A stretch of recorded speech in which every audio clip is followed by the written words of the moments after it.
I'm a surprisingly busy man.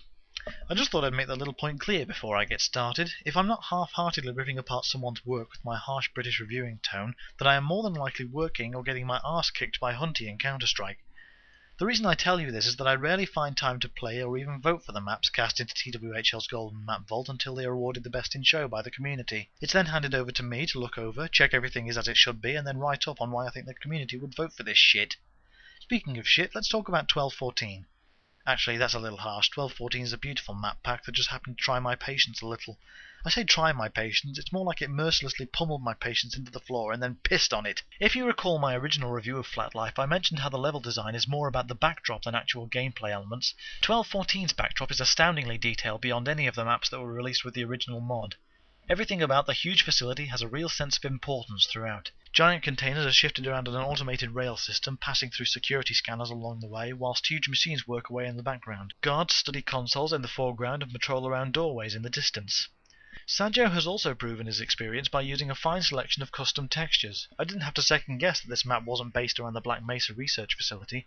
The coloured metal walls and pipework gave a feeling of something far more dark and covert than the pale blues and greens of Black Mesa's halls. Even Barney, while essentially the same character, albeit on the opposing side, has a more heartless representation with his new black and red uniform. The use of some truly sensational lighting adds more to the level's dark characteristics. The areas in which the player can move are well lit for the most part, which makes navigation fairly easy. In one section, however, this changes, and the player is often in complete darkness.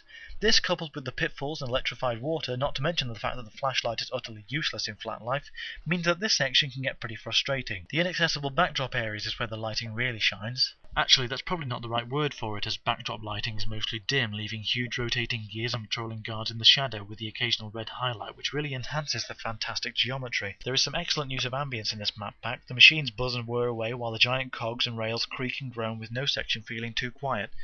One of the major aspects is the use of a MIDI soundtrack. Each level has its own 8-bit track, making the whole thing feel like the classic platforms of times past. Some of it's pretty damn catchy too. So what this all adds up to is a very nice looking, well lit group of maps complete with some nice music to keep things interesting. But is it playable? Fuck no. The difficulty curve is off the fucking chain from the word go. Most of it is down to Flat Life's already awkward handling issues, but for the most part the actual design of the playing field is fucking sadistic. The stealth section is impossible first time round. You need to lose at least 3 times before you can find all the guards, who often see you before they even appear on screen.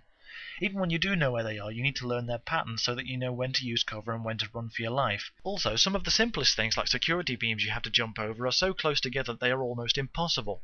To be honest, I had to use cheats to get to the end of this campaign, and even then I got lost. There is no narrative at all, so when you come to a wall of unbreakable crates and backtracking doesn't help at all, what other options are there?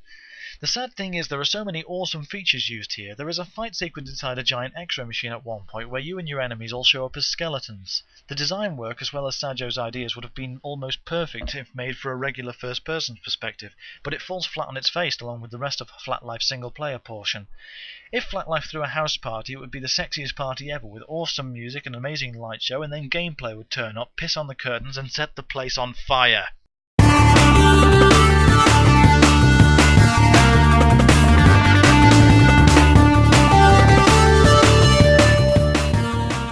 Giant containers are shifted around on an automated mail system.